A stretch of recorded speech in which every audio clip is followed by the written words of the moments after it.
আপনি জানেন গত কয়েকদিন ধরে দেশে রাজনীতির অঙ্গনে একটা উত্তাল অবস্থা বিরাজ করছে। ইনকিলাব মঞ্চের মুখপাত্র শরীফ ওসমান হাদির মৃত্যুকে কেন্দ্র করে গত 2 দিন ধরে গণমাধ্যমের উপর কিন্তু একটা আক্রমণ চলেছে। গণমাধ্যম আমি মনে করি যে বিপন্ন একটা পরিস্থিতিতে পড়ে গিয়েছিল। কেন এটা হলো এটা কিন্তু আমাদের কাছে এখনো ক্লিয়ার না। আমি জানি না আপনার কাছে ক্লিয়ার কিনা। প্রথম আলো এবং ডেইলি স্টার কেন আক্রান্ত হলো এটা আমার বুঝে আসে না। আমি বেশ কিছুদিন আমি কিন্তু ওসমান হারুন হাদিকে অনেকদিন ধরে ফলো করি মানে তার সঙ্গে আমার খুব ভালো সম্পর্ক ছিল। তার অনেক বক্তব্যগুলো আমি খুব মন দিয়ে শুনতাম। আমি কিন্তু কখনো তার কোনো বক্তব্য পাইনি যে মতবিরোধ হলেই একটা গণমাধ্যমকে আক্রমণ করতে হবে। আমি বরং তার কণ্ঠে এমন শুনেছি যে আগের বার যখন প্রথম আলোর সামনে তারা অবস্থান নিল জিয়াফত করবে বলে গরু জবাই করবে এরকম ঘটনা, তখন ওসমান হারুন মাহমুদ হাদি কিন্তু তার সমালোচনা করেছিলেন। তিনি বলেছিলেন যে আপনার পারলে 10টা প্রথম আলো বানান, ওর সামনে দাঁড়িয়ে আপনার কি কাজ। এই ধরনের চিন্তা যিনি পোষণ করতেন তার মৃত্যুকে কেন্দ্র করে ওই গণমাধ্যমকে আগুন দেওয়া, এটার পিছনে কি যুক্তি থাকতে পারে? তো কিন্তু হচ্ছে এখন এটা কি তাহলে তার মৃত্যুকে কেন্দ্র করে কেউ রাজনীতি করছে, তার আদর্শের বাইরের লোকজন? আপনি এইটাকে আগে কিভাবে ব্যাখ্যা করবেন একজন গণমাধ্যমের শিক্ষক হিসেবে? জনাব মাসুদ কামাল, আমি শুরুতে একটা কথা বলতে চাই যে আমি আসলে কয়েকটা দিন ধরে একজন নাগরিক হিসেবে, এই বাংলাদেশের নাগরিক হিসেবে আমি ভীষণ আতঙ্কের মধ্যে আছি আর কি। হ্যাঁ, এবং এই আতঙ্কটা আমার ধারণা বাংলাদেশের বহু নাগরিক এই আতঙ্কটা অনুভব করছেন। তারা হয়তো অনেকে রাতের বেলা ঘুমাতে পারছেন না, রাস্তায় চলতে আপনার নিরাপদ বোধ করছেন না, এবং সার্বক্ষণিক একটা আমি ইংরেজি ভাষায় বলি ট্রমার মধ্যে আসলে বাংলাদেশের একটা নাগরিকদের একটা বড় অংশ রয়েছেন। এবং সেটা কেন রয়েছেন আপনি সেই ঘটনাগুলো একের পর এক বর্ণনা করেছেন। তো আমি এই ঘটনার ব্যাখ্যা করতে গিয়ে আমার কাছে একটা জিনিস আমার মনে হয়েছে যে ধরেন দেখেন, রাষ্ট্রের একটা বড় দায়িত্ব হচ্ছে রাষ্ট্রের ল অ্যান্ড অর্ডারকে কন্ট্রোল করা, ল অ্যান্ড অর্ডারকে আপনার রেস্টোর করা, সিচুয়েশনটাকে কন্ট্রোল করা। আমি এই পরপর এই ধারাবাহিক ঘটনা প্রবাহে আমি রাষ্ট্রযন্ত্রকে কোথাও খুঁজে পাইনি। আমার তখন বারবার মনে হয়েছে, আমি একটু নিচে নোট দেখে বলছি, আপনারা জানেন একজন সঙ্গীত শিল্পী আছেন, তার নাম হচ্ছে জনাব হায়দার হোসেন। তিনি একটা গান গিয়েছিলেন যে 30 বছর পরেও আমি স্বাধীনতাটাকে খুঁজছি। আমি এই কয়েকটা দিন এই রাষ্ট্রযন্ত্রে আমি সরকারের অস্তিত্বটাকে খুঁজেছি। সরকার কোথায়? জনাব শরীফ ওসমান হাদি এই দেশের একজন নাগরিক। সেই নাগরিককে ব্রড ডে লাইটে গুলি করে প্রথমে ভয়ঙ্কর রকম ভাবে আহত করা হলো, তারপরে তিনি মৃত্যুর শিকার হলেন। তার হত্যাকারীদেরকে ধরতে আমার রাষ্ট্রযন্ত্র কোথায়? প্রথম আলো, ডেইলি স্টারের মতো পত্রিকা, যে সংবাদ মাধ্যম আমি বলবো পৃথিবীর কোন সংবাদ মাধ্যমই সমালোচনার বাইরে নয়, প্রথম আলো ডেইলি স্টারেরও নিশ্চয়ই যৌক্তিক অনেক সমালোচনা আছে, কিন্তু প্রথম আলো ডেইলি স্টার বাংলাদেশের বাস্তবতায় আপনাকে স্বীকার করতে হবে সবচেয়ে গ্রহণযোগ্য এবং অধিকতর পেশাদার গণমাধ্যম। এবং বাংলাদেশের গণতন্ত্রকে প্রাতিষ্ঠানিক রূপ দেয়া এবং নানা ক্ষেত্রে জবাবদিহিতা নিশ্চিত করার জন্য এই দুটো গণমাধ্যমের ঐতিহাসিক ভূমিকা আছে। আমি বলছি সীমাবদ্ধতা সত্ত্বেও নিশ্চয়ই এই দুটো সংবাদপত্রে অনেক সীমাবদ্ধতাও আছে। এই দুটো প্রতিষ্ঠান এই রাষ্ট্রযন্ত্রে আপনার সবার সামনে পুড়িয়ে দেওয়া হলো, গুড়িয়ে দেওয়া হলো। আমার সরকার কোথায়? আমার এই রাষ্ট্রযন্ত্রে আমার সরকার কোথায়? আপনি বিশ্বাস করেন, আমার খালি আপনার ওই যে হায়দার হোসেনের গানের কথা মনে হচ্ছিল যে আমি আসলে সরকারকে খুঁজছি। What is the government in this country? আমার কাছে বারবার এই আক্ষেপটা মনে হয়েছে। জি, আপনি এটাও লক্ষ্য করবেন সরকার যেমন খুঁজছেন, সরকার খোঁজাটাই বা কতটুকু সঠিক এটা নিয়ে আমার প্রশ্ন হচ্ছে এই কারণে আপনি কি দেখেন এর আগে যে আনিস আলমগীরকে তো সরকারই ধরে নিয়ে গেল। আনিস আলমগীরের কি অপরাধ ছিল? সে তো কথাটাই বলেছিল, আর তো কিছু করে নাই। সে তো সমালোচনা করেছিল, কথা বলেছিল, কথাগুলি পছন্দ হয়নি, তাকে তো সরকারই তুলে নিয়ে গেছিল। এবং আনিস আলমগীরকে তুলে নিয়ে যাওয়ার পর তারপরেও আমরা সরকারকে খুঁজি কেন? তার মানে আমরা কি অসহায় হয়ে পড়েছি? দেখেন, জনাব আনিস আলমগীর সাহেবকে যেভাবে তুলে নিয়ে যাওয়া হয়েছে, যেভাবে গ্রেফতার করা হয়েছে, আপনি আমি কি মনে করছি তার বাইরে শুধু আমি কয়েকটা উদাহরণ দিই। হ্যাঁ, পৃথিবীতে কয়েকটা অর্গানাইজেশন যারা freedom of expression, freedom of journalism নিয়ে কাজ করে, মানবাধিকার নিয়ে কাজ করে। হ্যাঁ, তার amnesty international, human rights watch, committee to protect journalist, reporters without border. হ্যাঁ, যে সংগঠনগুলোর রিপোর্ট, যে সংগঠনগুলোর তথ্য আজকে যারা সরকারে আছেন, আজকে যারা এই সরকারের সাথে আছেন, যারা এই প্রতিষ্ঠানগুলোর রিপোর্ট, এই প্রতিষ্ঠানগুলোর রেফারেন্স ব্যবহার করে প্রতিনিয়ত আগের সরকারকে ব্যাশিং করেছেন, আগের সরকারকে প্রশ্ন করেছেন এবং বলেছেন এই প্রতিষ্ঠান বলছে, এই প্রতিষ্ঠান বলছে, এই প্রতিষ্ঠান বলছে, তার মানে গভর্নমেন্ট ফেল করছে। এই যে এতগুলো প্রতিষ্ঠান বাংলাদেশে, ঢাকাতে অবস্থিত বিভিন্ন ইউরোপিয়ান দূতাবাসের আপনার বিভিন্ন ফোরাম, তারা যে এত সমালোচনা করছে, তারা এই বিষয়টাকে এত আপনার একটা মানবাধিকার এবং মুক্তমত প্রকাশের ক্ষেত্রে একটা বড় বাধা মনে করছে, সেটা তো তারা প্রতিবাদে বলে দিয়েছে বারবার। এবং দেখেন, কারো কোনো রা নেই।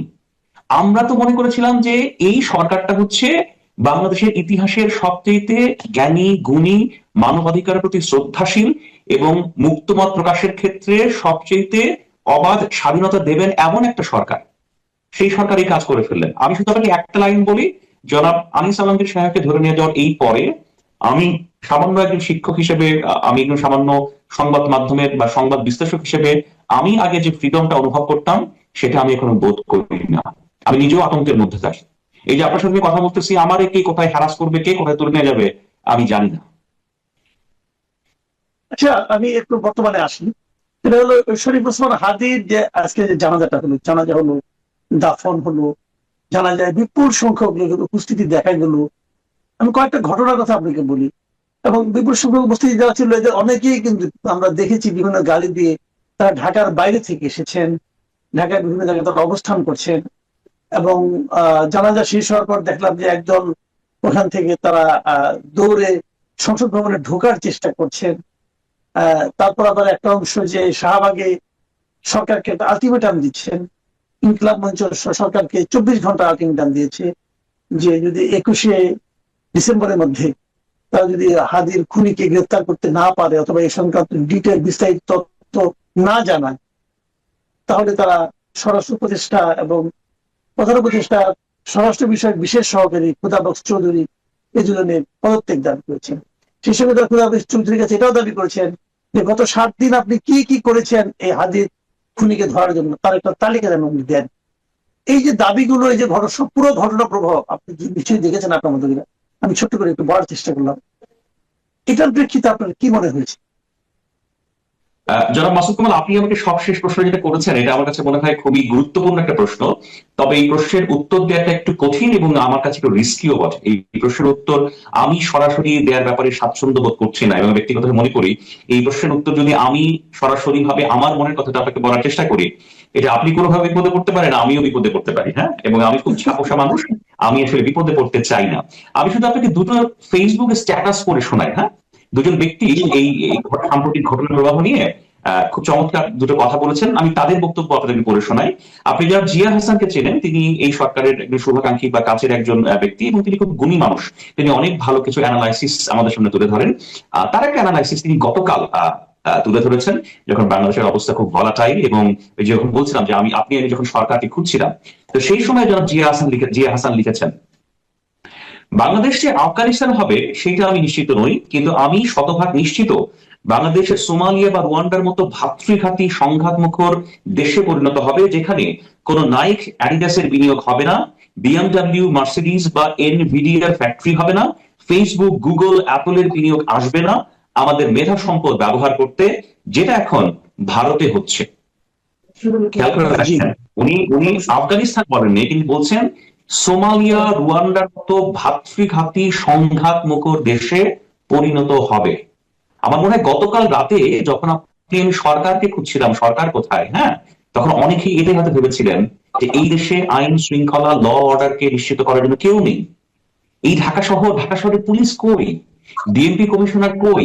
ঢাকা শহরের পুলিশ প্রধান কোথায়? বিজিবি কোথায়? সেনাবাহিনী কোথায়? যারা একটা এই রাজধানীর বুকে দুটো ভবন পুড়িয়ে দেওয়া হলো, কেউ কিচ্ছু করলো না। আমি আপনাকে আরেকটা স্ট্যাটাস করে শোনাই। এই ভদ্রলোককে আপনারা চেনেন, ওনার নাম হচ্ছে জনাব ফাহাম আব্দুল সালাম। উনি জনাব বিএনপি আলমগীরের জামাতা। উনিও খুব গুণী মানুষ, অস্ট্রেলিয়াতে থাকেন। উনি একটা স্ট্যাটাস দিয়েছেন, তার শেষের অংশটুকু আমি আপনাদের পড়ে শোনাই, হ্যাঁ, তাহলে আপনি প্রশ্নের উত্তর পেয়ে যাবেন। তিনি বলছেন, গত 16 বছর আওয়ামী লীগের ফাইট করতে গিয়ে জীবনে খুব বড় সময় ব্যয় করেছি। বিশ্বাস করেন, এমন হতাশ হই নাই কোনোদিন। দুঃখ পাইছি কিন্তু হতাশ হই নাই। মনে হয়েছে আমরা না পারলে আমাদের পরের জেনারেশন পারবে। এখন যখন দেখি যে আপনারা পত্রিকা অফিস পোড়ায় দেন, গরিব একটা জ্যান্ত হিন্দু মানুষকে পুড়ে মেরে ফেলেন, নুরুল কবির সাহেবকে হেনস্থা করেন, মনে হয় যে সবই হয়তো বৃথা গেল। ইবলিস কিসিমের মানুষ আপনারা। একটা মেয়ে মৃত্যু ভয়ে পোস্ট দিচ্ছে আর আপনারা হা হা দিচ্ছেন। আওয়ামী লীগের মিরর ইমেজ আপনারা। দেশপ্রেম না, এই দেশকে আপনারা ডিপলি ঘৃণা করেন। 5 আগস্টের পর নিজের রূহ হারাইয়া ফেলেছেন। আপনি আপনি যেমন প্রশ্ন করেছেন, এই প্রশ্নের উত্তর এর মধ্যে আছে। এটা আমার পক্ষে আর খুলে বা বড় করে বলে আপনার বিপদ আমার বিপদ ডেকে আনার কোনো ইচ্ছা আমার নেই। যখন দেশের বিপদ চলে আসে তখন আমি আর আপনি কি নিরাপদ থাকতে পারি? তারপর আপনি যতটুকু বলেছেন ততটুকুই যথেষ্ট ইঙ্গিত এখানে আছে। আমরা নিজেরাও জানি না আসলে কোন দিকে যাচ্ছি। এর মধ্যে আজকে সোশ্যাল মিডিয়ায় আমি দেখছি এরকম বিভিন্ন লোকজন যারা কথা বলছেন, যারা 32 নম্বর ভাঙা 32 নম্বরকে আরো একবার ভাঙার কথা ভাবছেন, যাচ্ছেন, সারা জেগে থাকবেন বলছেন। আমি আজকে দেখলাম একজন লোক মাথায় পাগড়ি পরা দাড়িওয়ালা বেশ উত্তেজিত কণ্ঠে অনেক কথা বলছেন, এবং সেখানে এটাও বলা হচ্ছে যে এই সরকার দিয়ে হবে না, একটা বিপ্লবী সরকার গঠন করতে হবে। এসবই আমরা দেখছি, কিন্তু আমাদের চোখের সামনে ঘটছে। তবে বিপ্লবী সরকারের কনসেপ্টটা আমার মনে হয় যে অনেকে এরই মধ্যে উচ্চারণ করতে শুরু করেছে। এটা কিন্তু আগেও ছিল, আগে অন্যভাবে ছিল, আগে ফরহাদ মাজহার সাহেবরা বলতেন, এখন ওনারা বলছেন। তো আপনি কি এর মধ্যে দেখেন আবার আরো দুটো ঘটনা ঘটেছে। একটা হলো যে 25 তারিখে আগামী এ মাসে তারেক রহমান দেশ ফিরবে বলে বলছেন, সেটা নিয়েও তাদের প্রস্তুতি চলছে। আবার ফেব্রুয়ারিতে নির্বাচন হবে, এই ধরনের কথা বলা হচ্ছে। আপনি কি মনে করেন এই ঘটনার প্রভাব যা কিছু ঘটলো গত কয়েকদিনে, এর মধ্যে বড় দুটো ঘটনা মানে তারেক রহমানের স্বদেশ প্রত্যাবর্তন এবং নির্বাচন, এই দুটো সম্ভাবনাকে কোনোভাবে প্রভাবিত করতে পারে? এক্ষেত্রে আমি আমার একটা শুরুতে একটা অ্যানালাইসিস করি। দেখেন, অনেকেই মনে করছে যে বিএনপি খুব একটা আপার হ্যান্ডে আছে, খুব ভালো পজিশনে আছে। হ্যাঁ, BNP is controlling A lot of thing. কিন্তু আমার কাছে মনে হয় বিএনপি ভেতরে ভেতরে হয়তো অনেক কিছু বড় ধরনের সংকটের মধ্যে আছে এবং বড় ধরনের শঙ্কার মধ্যে আছে। সেটা হয়তো কেউ না বললেও বিএনপির লোকজন ভালো বলছেন। আমি শিক্ষক মানুষ, আমি আপনার নিউজ ন্যারেটর, আমি রাজনীতিবিদ নই। আমার কাছে মনে হয় তারা একটা ভীতিকর রকমের একটা শঙ্কা এবং ঝুঁকির মধ্যে আছে। এই শঙ্কা এবং ঝুঁকির একটা বড় জায়গা এই রাষ্ট্রের অনেকগুলো অ্যাপারেটস মনে হয় আপনার বাংলাদেশের ডেমোক্রেটিক ট্রানজিশনটা চায় না। কারণ এই ডেমোক্রেটিক ট্রানজিশন ঘটলে এখন যারা আপনার অনেক ক্ষেত্রে পাওয়ার হোল্ডার বা পাওয়ার এক্সারসাইজ করছেন বা অনেক ক্ষেত্রে শক্তি প্রদর্শন করছেন, সেটা হয়তো সেই জায়গায় আর থাকবে না। তো এই ডেমোক্রেটিক ট্রানজিশনটাকে বাধাগ্রস্ত করার জন্য অনেকগুলো অ্যাপারেটস থাকতে পারে। আর আমি আরেকটা কথা আপনাদেরকে বলি, দেখেন, বর্তমান বাংলাদেশের সিচুয়েশন, এই বর্তমান বাংলাদেশের সিচুয়েশনে আমি বলবো যে অধিকতর সংগঠিত, সুসংগঠিত এবং শৃঙ্খলাবদ্ধ প্রতিষ্ঠান নাম হচ্ছে বাংলাদেশ সেনাবাহিনী। এবং এই বাংলাদেশ সেনাবাহিনীকে যাতে নানাভাবে দুর্বল করা যায়, বিতর্কিত করা যায়, নানা ক্ষেত্রে আপনার এই বাহিনীর মধ্যেও নানা ধরনের সমস্যা তৈরি করা যায়, সে সকল কিছু নানা ইঙ্গিত কিন্তু আমরা সামাজিক যোগাযোগ মাধ্যমে নানা তৎপরতায় দেখছি। আপনি বিশ্বাস করেন জনাব মাসুদ কামাল, যদি বাংলাদেশ সেনাবাহিনীকে নিয়েও এই ষড়যন্ত্রটা চলতে থাকে এবং চলতে চলতে বাংলাদেশ সেনাবাহিনীকেও নানাভাবে দুর্বল করে দেয়া হয় বা অনেকে করে, আমাদের রাষ্ট্রযন্ত্র কলাপস করবে, আমাদের রাষ্ট্রযন্ত্র কলাপস করবে, ধসে পড়বে। তো আপনার কাছে আমি একটা অনুরোধ জানাই, বা আমার কথা যারা তাদেরকে অনুরোধ জানাই, দেখেন, আপনাদের নানা ক্ষোভ, নানা ধরনের কোনো কিছু থাকতে পারে, কিন্তু বাংলাদেশের গর্বের সেনাবাহিনী, যাদের একটা কমান্ড স্ট্রাকচার, যাদের একটা কাঠামো এখনো অত্যন্ত সুসংগঠিত ভাবে আছে, বাংলাদেশ সেনাবাহিনীকে নিয়ে খেলবেন না। হ্যাঁ, বাংলাদেশ সেনাবাহিনীকে নষ্ট করার চেষ্টা করবেন না। এটা আমাদের একটা শেষ আশ্রয়স্থল। আপনি দেখেন, গত রাতে যখন প্রথম আলো ডেইলি স্টার, 2 দিন আগে যখন প্রথম আলো ডেইলি স্টার পড়ে দেওয়া হয়েছে, আপনি ঢাকা শহরে পুলিশকে দেখেননি ভাই। এই পুলিশের কাজ ছিল আপনার আমার নিরাপত্তা দেয়া। Police was Venice. এই দেশটাকে কে বাঁচাবে? এই দেশটাকে কে রক্ষা করবে? কে ডেমোক্রেটিক ট্রানজিশন করবে? আমার কাছে মনে হয় আমার আস্থার জায়গা হচ্ছে বাংলাদেশ সেনাবাহিনী। সেই জায়গাটাকে ভাই আমাদের রক্ষা করতে হবে সবাইকে নিয়ে। আমি কিছুক্ষণ আগেই সোশ্যাল মিডিয়ায় দেখেছি যে নতুন কিছু ষড়যন্ত্রের প্লট আপনার রচিত হচ্ছে। আমি কিছু লিঙ্ক দেখে আমি বুঝেছি, যারা জুলকার নাইন সাইডের আপনার কিছু স্ট্যাটাস দেখে। প্লিজ এই দেশটাকে ধ্বংস করবেন না। জি, অনেক ধন্যবাদ জনাব রাহাত মিনহাজ। আপনার সঙ্গে আজকের আলোচনাটা আমার উদ্বেগ কি বরং আরো বাড়িয়ে দিল। যে উদ্বেগগুলো আমার মধ্যে ছিল বেশ গত কদিন ধরেই ছিল, আমি জানতাম এটা হবে না, তবুও মনে মনে একটা দুরাশা হলো, একটা আশা, দূরবর্তী আশা হলো ছিল যে আপনার সঙ্গে কথা বলে হয়তো আমরা ইতিবাচক কোনো দিক দেখতে পাবো, কিন্তু সেটা আর দেখা হলো না। এবং এটা দেখতে না পাওয়াটাই বোধহয় স্বাভাবিক। আমরা সবাই জানি আমরা এখন কোথায় দাঁড়িয়ে আছি। আমার কেন যেন মনে হয় আমরা একটা আগ্নেয়গিরির একদম উপরে বসে আছি।